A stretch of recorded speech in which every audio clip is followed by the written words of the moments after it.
जब एक लड़की को कोई परेशानी होती है, कोई लड़का उसको छेड़ता है या फिर उस लड़की के साथ कभी भी जिंदगी में कुछ गलत होता है, तो वो सबसे पहले भागी भागी अपने पिता के पास आती है, क्योंकि उसे उम्मीद होती है कि उसका पिता उसकी हर परेशानी में उसका साथ देगा, जो उसके ऊपर गंदी नजर डालेगा। उसका पिता उससे लड़ जाएगा, भिड़ जाएगा। उसका पिता उसके लिए अपनी जान तक दे देगा। उसकी इज्जत के लिए वो पूरी दुनिया से लड़ जाएगा। इसी वजह से एक बेटी अपने पिता के पास जाती है। लेकिन आज की घटना में जो बेटी थी, उसके साथ हैवानियत, दरिंदगी करने वाला कोई और नहीं बल्कि उसका पिता जो रक्षक था वही राक्षस बन जाता है और अपनी बेटी के साथ वो हर रोज हैवानियत करता था। महज 16 साल की बेटी के साथ वो महीनों तक रोजाना डेली उसके साथ रेप करता।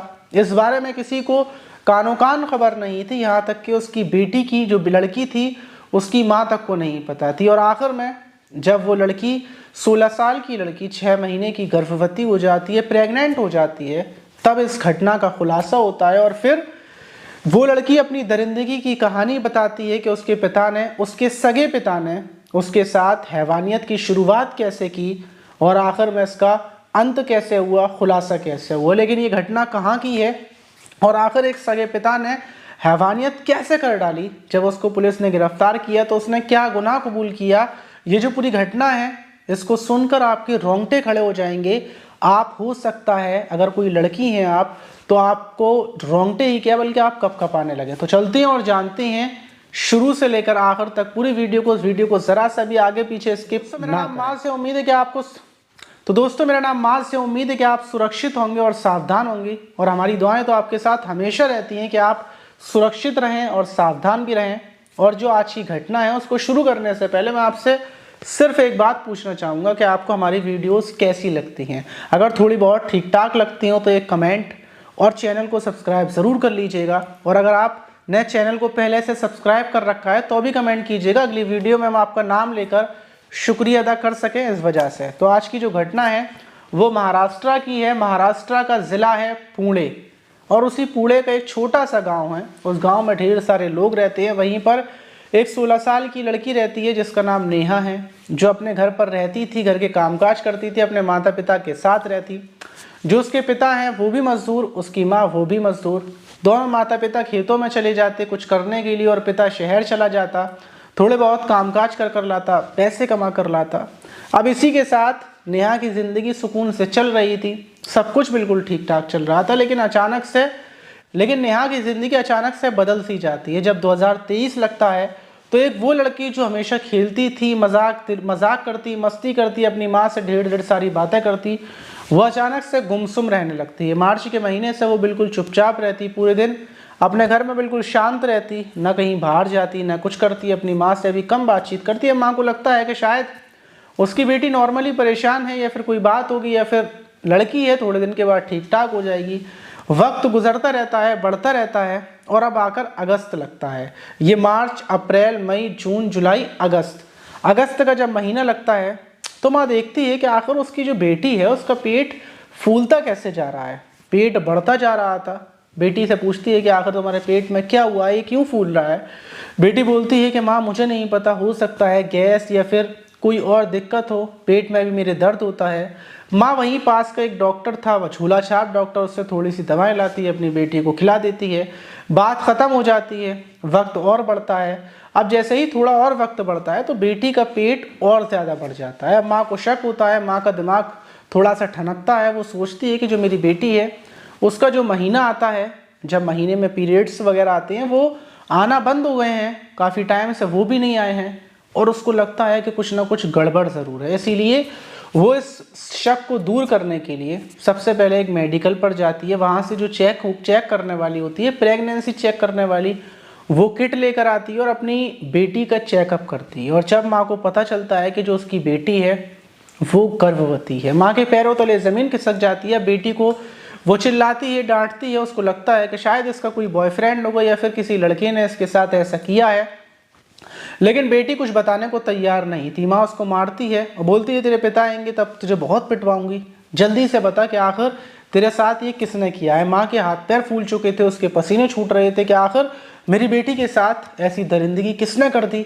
जब इसके पिता को पता चलेगा तो उसके पिता का भी क्या हाल होगा। इसका पिता तो जीते जी मर जाएगा, उसकी इज्जत तो पूरी नीलाम हो जाएगी, गांव वाले उससे क्या बोलेंगे। अभी ये माँ के दिमाग में चल रहा था, जब माँ अपनी बेटी से फिर प्यार से पूछती है कि बेटा तू बता दे, मैं कुछ नहीं कहूँगी, तू बस उसका नाम बता, उसने तेरे साथ कैसे किया, कब किया। और जैसे ही बेटी बोलती है कि करने वाला, गलत काम करने वाला कोई और नहीं बल्कि मेरा पिता है, और वो कई महीनों से हर रोज़ मेरे साथ ये गलत काम करता हुआ आ रहा है, और वो जब भी मेरे साथ गलत काम करता है उसने मुझे धमकी दी थी कि मैं किसी को ना बताऊं, इसलिए माँ मैं तुम्हें नहीं बता पाई। उसने बोला था कि अगर तूने अपनी माँ को बताया तो मैं तुझे और तेरी माँ दोनों को ख़त्म कर दूंगा, मार दूंगा। माँ मुझे अपनी ज़िंदगी का कोई ख्याल नहीं था, मुझे तुमसे प्यार था, इस वजह से मैंने नहीं बताया, पिता तुम्हें मार देते, ख़त्म कर देते।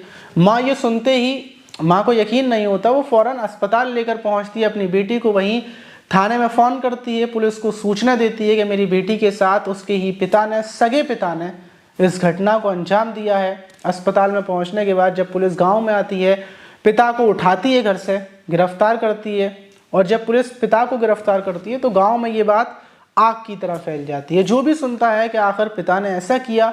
अब दूसरी तरफ जब पुलिस ने पिता को गिरफ्तार कर लिया तो जाहिर सी बात है, पुलिस भी इंसान होती है, और जो जितना गलत करता है पुलिस वाले उसको और ज़्यादा मारते हैं। अब पिता को मारा जाता है, कूटा जाता है ठीक से, और उससे पूछा जाता है कि तुम्हें शर्म नहीं आई, जिस बच्ची को तुमने बचपन से पाल पोस कर बड़ा किया, जब वो 16 साल की हुई तो उसके साथ तुमने हैवानियत, रेप करना शुरू कर दिया। ये ऐसा भला तुमने ऐसा क्यों कर दिया? तुम्हारे दिमाग में थोड़ी सी भी इंसानियत बाकी नहीं थी, रिश्तों की मान मर्यादा बाकी रही थी। और जब ये पूछताछ की जाती है, पुलिस पूरी जांच पड़ताल करती है, पिता से पूछती है, तो वो बताता है कि मैं थोड़ा बहुत शराब पीता हूँ, उसके बाद अपने घर पर आ जाता था, और जब मेरी पत्नी एक दिन नहीं थी, मैं घर पर अकेला था, मेरी बेटी के ऊपर मेरी नज़र पड़ी, और उसी वक्त मेरे अंदर की हवस जाग गई, मेरे अंदर का जानवर जाग गया। मेरी बेटी कुछ कर रही थी, उसके बदन पर मेरी नज़र पड़ी, इस वजह से फिर मैं अंधा हो गया और मैंने उसके साथ रेप किया। जब मैंने एक बार रेप कर लिया, एक बार रेप होने के बाद उसकी नीयत सी फिसल गई कि मेरी बेटी है ये, और फिर वो हर रोज़ अपनी बेटी के साथ रेप करता था। बेटी चीखती थी, चिल्लाती थी, अपनी जान की, अपनी इज्जत की, अपने पिता से उसको कितनी शर्म आती होगी कि जिस पिता के सामने वो कोई चीज़ दिखा नहीं सकती। हर बेटी को शर्म आती है, वो अपने कुछ भी गलत काम करे, लेकिन अगर पिता के सामने आए तो उसको शर्म आती है। लेकिन सोचिए उस बेटी का क्या हाल होगा जिसका पिता उसके साथ हैवानियत करता होगा। इस दर्द को दुनिया में कोई ऐसा इंसान नहीं है, कोई ऐसा शख्स नहीं है जो महसूस कर सके, सिर्फ उस लड़की के सिवा। उस लड़की के साथ फिर ऐसे ही रोज़ रेप होता रहा। ये मार्च के महीने से बराबर रेप चल रहा था, और मार्च के महीने में ही वो प्रेग्नेंट हो गई थी। लेकिन उसकी माँ पूरे दिन मजदूरी करती थी, रात को वापस आती थी, और पिता जब रेप करता था जब माँ मजदूरी करने गई होती थी। और आखिर में पुलिस ने पिता को बहुत मारा, उसके ऊपर तमाम मुकदमे, तमाम धाराओं में केस दर्ज कर उसको जेल भेज दिया। लेकिन उस जो बेटी थी, जो 16 साल की बेटी थी, जब उसको अस्पताल में चेकअप करवाया गया तो फिलहाल में ही उस लड़की ने, उस 16 साल की नाबालिग लड़की ने एक लड़की को जन्म दिया है। और कितनी हैरत करने वाली बात है, अल्फाजों में इसको बयान नहीं कर सकते। क्या जिस लड़की को उसने जन्म दिया है वो उसके सगे पिता की लड़की है? क्या वो जो बच्ची है, क्या वो इस दर्द से अपनी ज़िंदगी भर कभी बाहर निकल पाएगी? और जो बच्ची पैदा हुई है, आखिर उसको किसका नाम दिया जाएगा, उसको क्या बताया जाएगा? और समाज में क्या अल्फाज नहीं है मेरे पास बोलने के लिए। जो माँ है जिसको ये बात पता चली है कि उसकी ही बच्ची के साथ उसके ही पति ने, उस बच्ची के पिता ने रेप किया है, वो माँ खुद सदमे में है, और पूरा गांव यकीन नहीं कर पा रहा है कि गांव के अंदर इतने संस्कार होते हैं। शहर में हालात बिगड़े हुए हैं लेकिन गांव में संस्कार ही होती हैं, सारी चीज़ें सही होती हैं, लेकिन ऐसा कैसे कर दिया? तो इंसान को हैवान बनने में देर नहीं लगती। और शायद इस घटना के बाद जो लड़की है वो इस कभी ज़िंदगी में किसी के ऊपर भरोसा ना कर पाए, क्योंकि उसके पिता ने ही ऐसी गद्दारी की है। तो इस वक्त बहुत ज़्यादा बदल चुका है, हालात बड़ी तेज़ी से बदलते जा रहे हैं। किसी भी चीज़ पर यकीन करना, जिस चीज़ पर हम यकीन ना करें मतलब ये चीज़ हो ही नहीं सकती, वो चीज़ें भी हो रही हैं। तो इस घटना के बाद कई सारी बातों को हमें सीखने को भी मिलता है कि पहली बात, लड़कियों के लिए ख़ासकर पहली बात ये है कि चाहे उनका रिश्तेदार हो, चाहे करीबी हो, वो खुद को छिपा कर रखें, क्योंकि जब इंसान देखता है तो उसके अंदर की हवस जागती है। चाहे वो नशे में हो, चाहे नॉर्मल हो, हवस तभी जागती है जब वो ध्यान से उस चीज़ को देखता है। तो इसलिए खुद को छिपा कर रखें, इन दरिंदे हैवानों से खुद को बचा कर रखें। और दूसरी बात कि आज के टाइम में आप किसी के ऊपर भी भरोसा ना करें, किसी के ऊपर विश्वास ना करें। और तीसरी बात जो सबसे बड़ी और सबसे ज़रूरी बात है कि अगर आपके साथ गलत होता है, चाहे आपका रिश्तेदार हो, करीबी हो, आप ज़रा सा भी ये ख्याल ना करें कि आपकी इज्जत का क्या होगा। आपकी इज्जत तो पहले ही उसने बेकार कर दी, तो ये आप ज़रा सा भी मत सोचें कि समाज में लोग क्या बोलेंगे क्या नहीं बोलेंगे।